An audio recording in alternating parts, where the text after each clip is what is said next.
Iya, halo. Assalamualaikum sahabat tanaman. Kali ini kita hadirkan tamu kita yang luar biasa, seorang ilmuwan dari Universitas Indonesia. Kebetulan beliau kenalan saya sesama lulusan Jepang dan aktif di Asosiasi Perlebar Indonesia. Prestasinya luar biasa, sampai saat ini lebih dari 120 publikasi ilmiah nasional dan internasional, juga lebih dari 20 paten, ya, sehingga ini patut menjadi inspirasi bagi viewer, khususnya para dokter tanaman di Indonesia. Apa hubungannya dengan tanaman? Nah, salah satu pakaran beliau kan di bidang fitofarmaka propolis Indonesia. Nah, untuk mengenal masalah propolis ini dan tentu juga pribadi dari Dr. Sahlan, baik kita undang Dr. Muhammad Sahlan. Ya, Assalamualaikum Pak Budi. Assalamualaikum warahmatullahi wabarakatuh. Waalaikumsalam. Senang sekali Bapak bisa mengisi channel kita, channel Dokter Tanaman, dan ini merupakan kesempatan yang baik untuk bisa bincang-bincang dengan Bapak ya, terutama mengenai propolis dan juga menggali inspirasi dari Bapak sekalian. Bapak Muhammad Sahlan. Baik, untuk bisa membuka pembicaraan ini, bisakah Bapak menceritakan perjalanan pendidikan Bapak mulai dari Bandung sampai ke Jepang? Silakan. Terima kasih Pak Budi atas kesempatannya.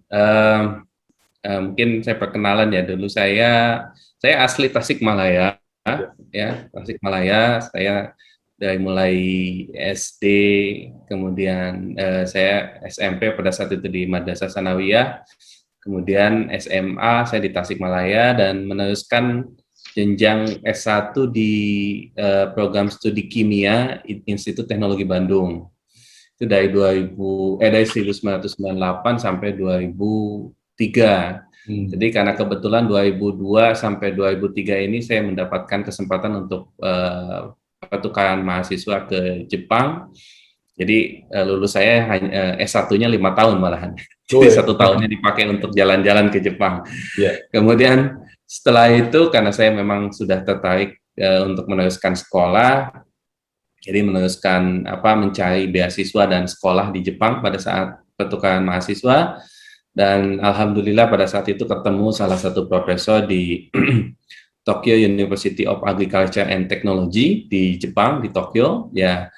Dan setelah saya pulang 2003 saya terus berusaha untuk mendapatkan beasiswa untuk S2 dan S3 di Jepang. Dan alhamdulillah S2 saya mendapatkan beasiswa dari Panasonic pada saat itu, dan alhamdulillah juga pada saat beasiswa Panasonic tersebut saya bisa mendapatkan kesempatan lagi untuk melanjutkan sekolah di laboratorium yang sama, di universitas yang sama, untuk jenjang S3 dibiayai oleh pemerintahan Jepang pada saat itu. Jadi saya S2, S3 di bidang bioteknologi di Tokyo University of Agriculture and Technology. Mungkin begitu, Pak. Saya ingat pernah juga tuh ke kampus Bapak, tapi tahun berapa itu ya? Tahun 88 mungkin ya. Waduh, saya belum ada. Fudu ya. Di Fudu ya, Tokyo Nobyo Tokyo Daigaku. Ya. Iya, Tokyo. Oke. Baik, kampus yang bagus di Jepang untuk bidang pertanian dan teknologi. Nah, setelah pulang dari Jepang, Bapak kemudian juga meneliti tentang fitofarmaka propolis Indonesia ya. Bisa diceritakan tentang satu ya, fitofarmaka, dan kemudian tentang propolis itu, Pak. Fitofarmaka dulu atau propolis dulu, silakan. Mungkin dari propolis dulu kali ya Pak ya. Ya, silakan. Jadi setelah saya pulang dari Jepang, saya memilah atau mencari topik-topik yang bisa digunakan atau digeluti ketika sesudah jadi dosen ya pada saat itu di UI 2010. Nah, kita bagi menjadi 3 bagian pada saat itu. Jadi yang pertama penelitian yang memang lebih fast moving lah istilahnya. Yang kedua penelitian middle moving, yang ketiga memang lebih ke arah saintifikasi. Nah, kebetulan saya sempat bekerja tahun 2004-2005. Jadi saya mengisi kekosongan pada saat setelah lulus dan melanjutkan sekolah itu bekerja di perusahaan perusahaan obat tradisional pada saat itu. Dan salah satunya pada saat itu saya mula-mula dikenalkan dengan produk-produk dari pelebahan, salah satunya propolis begitu. Nah, dari situ saya berpikir bahwa setelah pulang dari Jepang itu salah satunya saya meneliti tentang propolis. Nah, kenapa propolis ini menarik? Karena pertama dia memang produk lebah ya. Lebah ini salah satu binatang yang mendapatkan istilahnya wahyu ya, istilahnya mendapatkan petunjuk ya. Dari Tuhan Yang Maha Esa, dari Allah Subhanahu Wa Taala untuk mencari sesuatu yang bagus begitu. Nah, kalau madu pada saat itu mungkin saya berpikir kalau madu mungkin terlalu umum kali ya. Jadi saya berpikir ya udah kita coba lanjutkan propolis begitu. Nah, propolis sendiri memang saya begitu ke UI sebenarnya beginner ya. Jadi memang pertama pada saat itu saya bidang saya penelitian saya S1, S2, S3 itu memang di bidang protein. Kemudian saya masuk ke bidang propolis. Nah, dari situ saya menemukan bahwa propolis ini material yang menarik karena dipublikasi juga banyak begitu ya. Sekitar pada saat saya datang tuh 2010 sekitar 1.200 publikasi tentang propolis ya. Baik itu dari sisi chemicals-nya maupun dari sisi bioaktivitasnya. Nah, itu banyak sekali. Tapi memang sangat sedikit yang dari Indonesia gitu. Makanya pada saat itu kenapa saya tertarik, ternyata di Indonesia itu banyak yang harus dieksplorasi karena memang belum banyak gitu.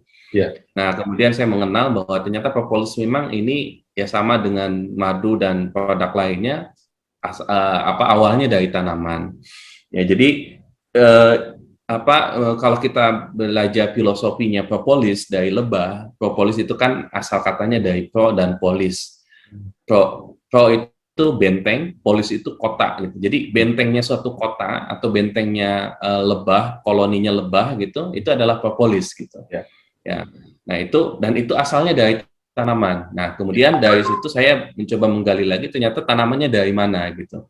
Ternyata tanamannya itu dari resin atau dari getah. Ini menarik lagi gitu kan. Oh, ini kan berarti kalau dari getah, apakah semua getah itu bisa jadi propolis ataukah tidak? Dan apakah fungsinya getah itu di tanaman itu fungsinya untuk apa begitu kan? Ternyata getah itu juga sebagai imun sistemnya dari tanaman begitu. Jadi sebenarnya si lebah ini mencuri dari tanaman, tapi dia sebagian saja dari tanaman untuk melindungi atau meningkatkan daya tahan dari koloninya. Makanya dia kan sebagai imun sistem untuk lebah, koloni lebah ya, secara koloni yang ada di dalam lebah. Nah, itu kenapa tertarik untuk meneliti propolis. Dan yang menarik lagi ternyata setelah kami belajar ya mengikuti propolis conference ya beberapa kali, ternyata memang tidak semua tanaman atau tidak semua resin itu dipakai untuk oleh si lebah. Dia akan mencari resin-resin yang paling bagus begitu untuk tanaman. Sehingga ini bisa dijadikan ide untuk mencari sebenarnya sumber resin atau sumber tanaman yang berpotensi apa lagi gitu ya untuk herbal gitu ya menggunakan idenya dari propolis begitu. Gitu. Nah, kemudian karena banyak bergelut dengan propolis ini komoditasnya itu kebanyakan dalam bentuk obat tradisional. Maka saya pelajari juga obat tradisional itu sebenarnya ada aturannya tidak begitu kan. Maka kita lihat ternyata ada jenjang. Kalau di Indonesia itu ada jamu gitu ya, kita kita bisa registrasi sebagai jamu atau obat herbal terstandar begitu ya. Kalau untuk jamu ini lebih ke arah memang kekayaan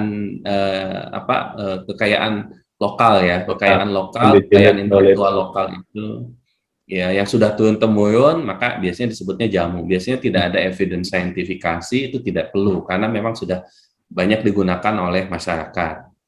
Nah, kemudian obat herbal terstandar ini mungkin lebih advance lagi. Obat herbal terstandar ini memang sudah distandarisasi dan biasanya memang sudah sampai ke uji praklinik ya, dilihat safety-nya dan lain sebagainya, kita bisa apply sebagai obat herbal terstandar. Nah, yang paling tinggi itu Phytopharmaka.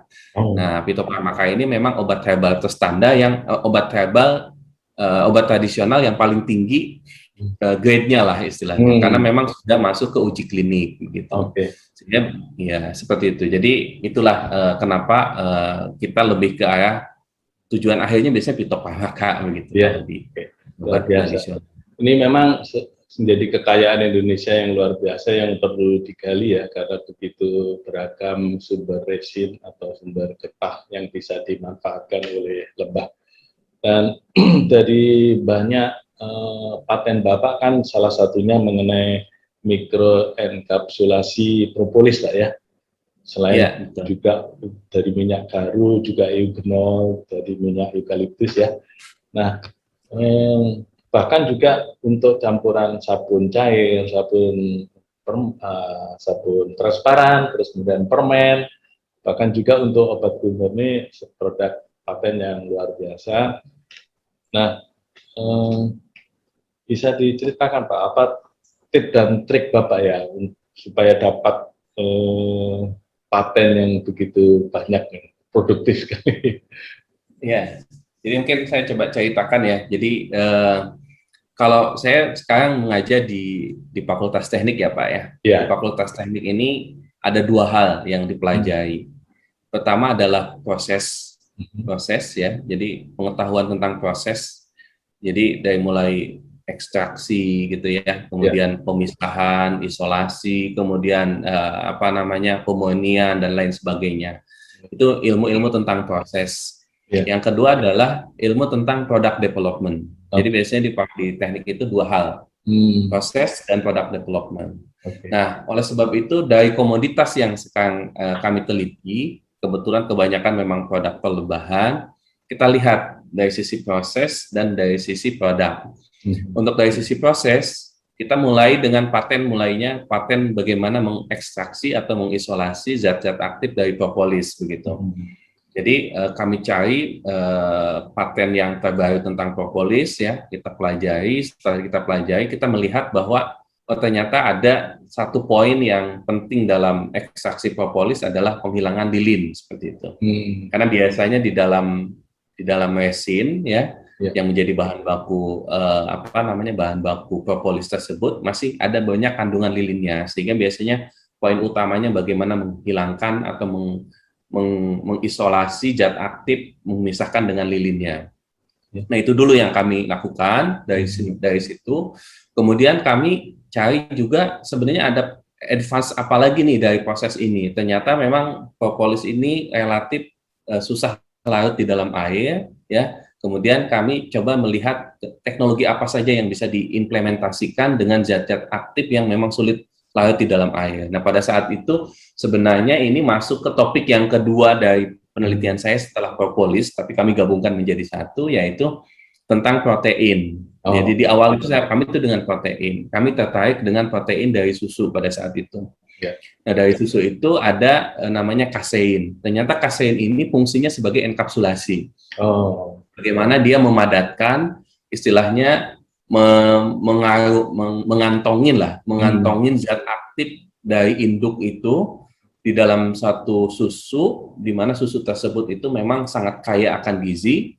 Nah, itu ternyata dienkapsulasi menggunakan kasein. Nah, pada saat itu saya tertarik, kita juga harus belajar tentang teknologi enkapsulasi, bagaimana mengaplikasikan protein kasein ini untuk mengenkapsulasi propolis. Jadi kayak kita membungkus propolis, zat aktif propolis itu dengan kasein supaya nanti kalau masuk ke dalam tubuh bagus begitu. Nah, itulah yang kami lakukan. Kemudian pada saat itu kita menggunakan kasein, kemudian ternyata kasein ini mahal. Jadi kita cari lagi enkapsulator yang lain. Kita menggunakan maltodextrin, gam Arab dan lain sebagainya, sehingga kami punya teknologi bagaimana mengenkapsulasi.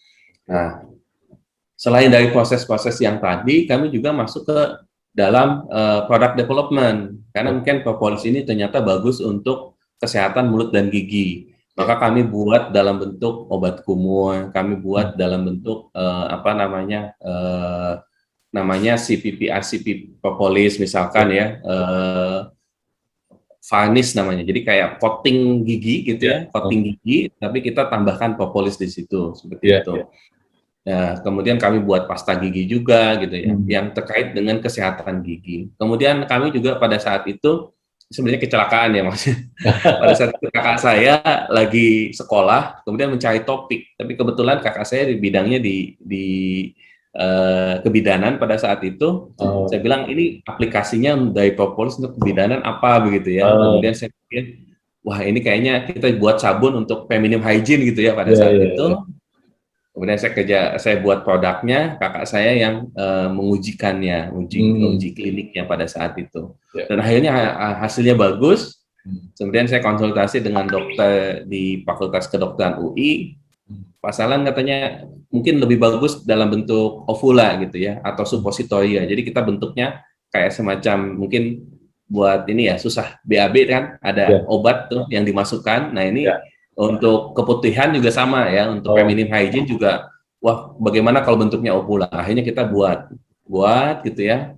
Tahun pertama kita berhasil, setelah berhasil ternyata apa namanya sulit, kurang bagus formulanya, kita terus saja perbaiki. Sampai tahun ini kita meluluskan yang baru lagi, jadi propolisnya kita enkapsulasi dulu, kemudian kita buat ovula.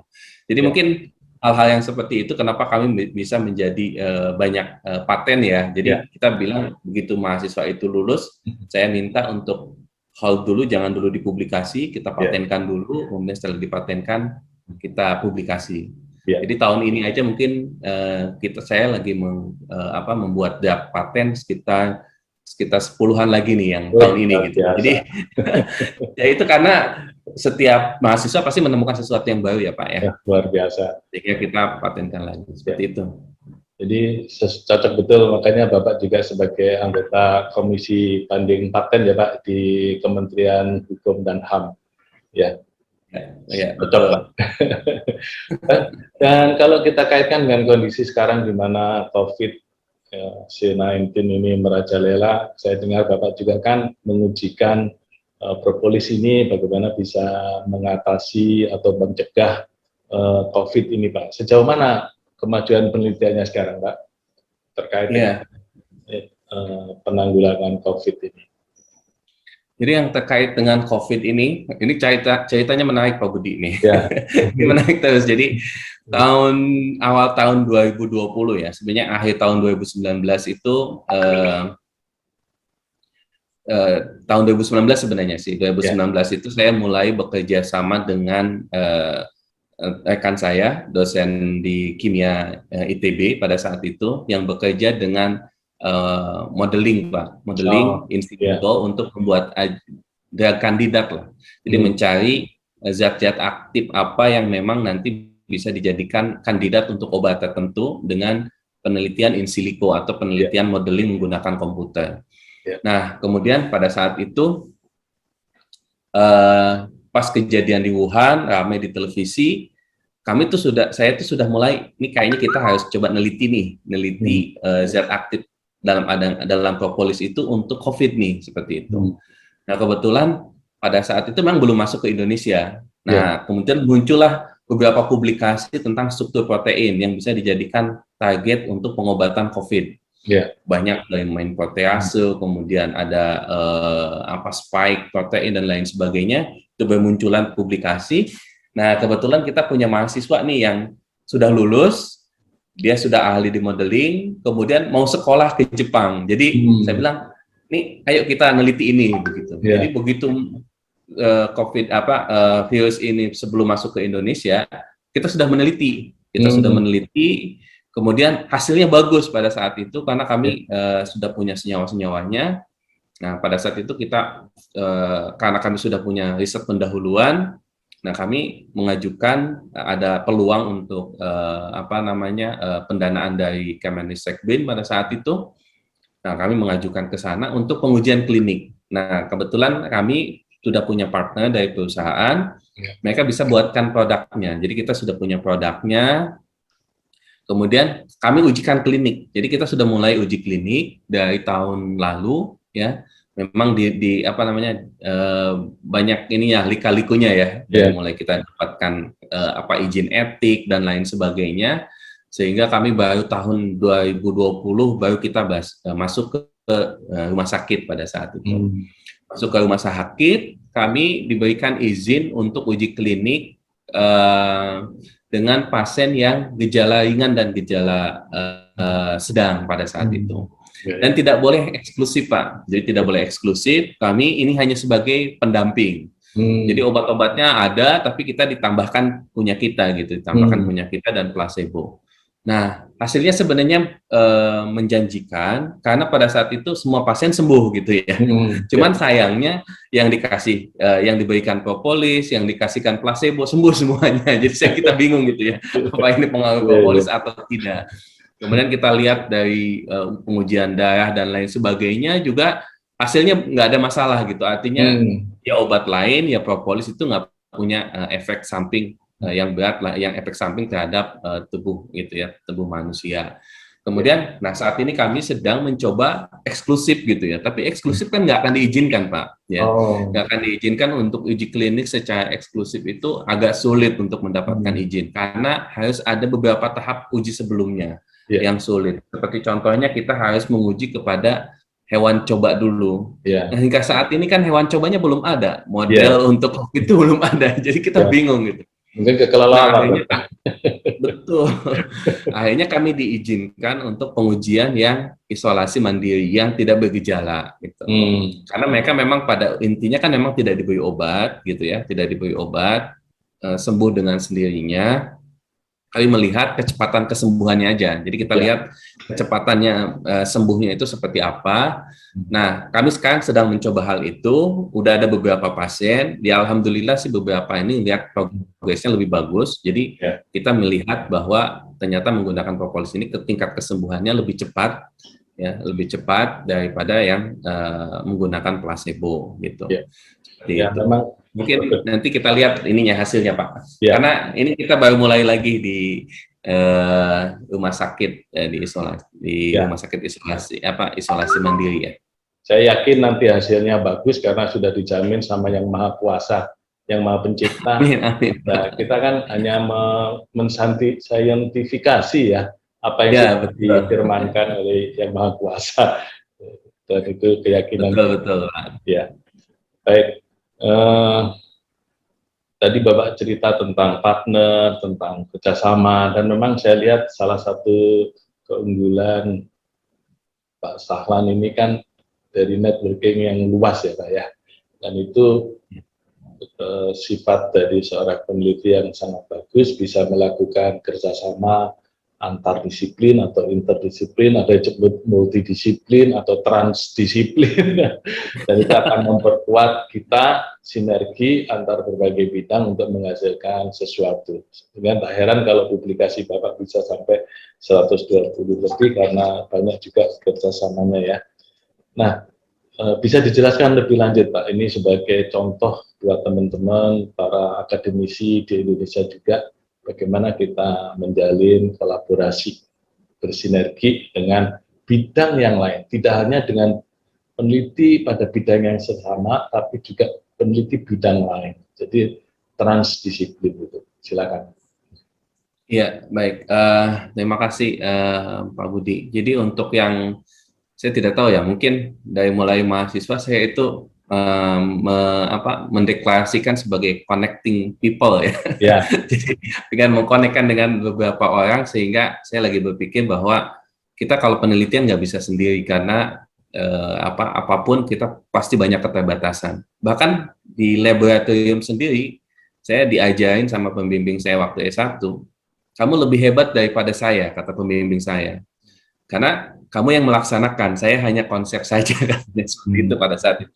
Sehingga saya berpikir itu bahwa kita tidak bisa sendiri, akan sangat tergantung dengan orang lain, baik itu sebagai peneliti maupun dengan lingkungan lain. Oleh sebab itu saya biasanya memang sering membuka diri dengan siapapun untuk melakukan kerjasama gitu ya. Baik itu dengan peneliti maupun dengan pihak lain termasuk peternak dan lain sebagainya gitu ya. Nah mungkin saya coba cerita pengalaman saya untuk menjalin kerjasama propolis untuk di tingkat dunia pada saat itu ya. Jadi saya masih ingat pada saat itu saya mendapatkan informasi ada propolis conference pertama di dunia pada saat itu yang diselenggarakan oleh Profesor David Watson di Skotlandia pada saat itu, di Universitas Strathclyde.